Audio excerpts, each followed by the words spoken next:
examples what he actually Said about called Jesus. Jesus Christ. Okay. He called him a drunkard. He did, yeah. So that in one of your... He called him a drunkard, and this was his personal belief. The Jamaat comes back and claims, no, this was accusative answer. He was using biblical text to get back at the Christians. And we claim... Well, where does it say in the New Testament that Jesus was a drunkard? Exactly.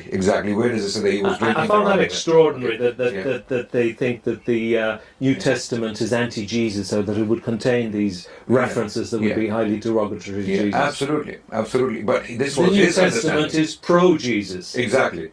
It wants to present Jesus as some divine being. Well, you're not going to find it in the New Testament. Exactly. You're not going to find derogatory things in the New Testament. Exactly. And this was his personal belief, his personal conviction that Jesus was a drunkard and he had relationships with prostitutes. And the Jamaat gets very disturbed by these... Is that twisting something about Mary Magdalene?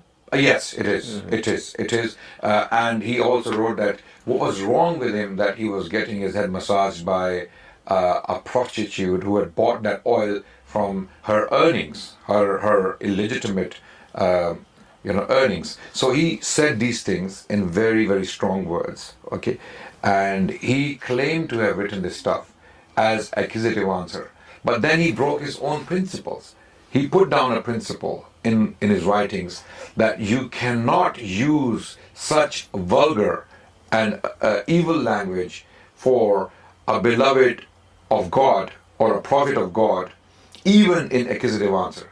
You cannot use such language, but he did himself. He broke his own principle that he put down in his works, that you cannot use such language even when you feel like throwing back at your opponents and throw something like, something disturbing as this back at them. You cannot do it because we love Jesus Christ. That's what he claimed. But then he contradicts himself directly using terms like this. He also claimed that Jesus Christ, because of his birth, abnormal birth, whatever it was, okay, he lacked male organs. Yes. This is what he wrote.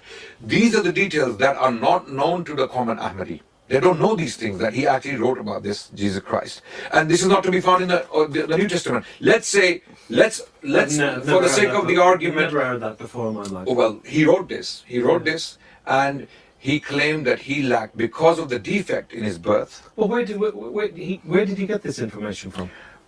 It was coming from his own mind. Yes. Okay, it was his perverted mind, and he was completely making this up. Okay, in his own mind.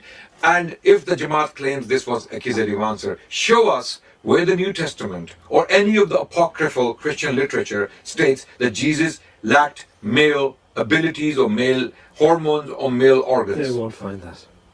It is not there. Jesus was a man. Yeah. He was a man. We know him as a man, right?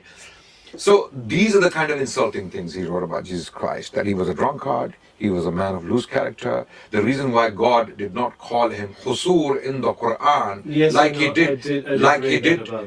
did with John the Baptist, he did not call him Husur in the Quran because Jesus had these accusations against him.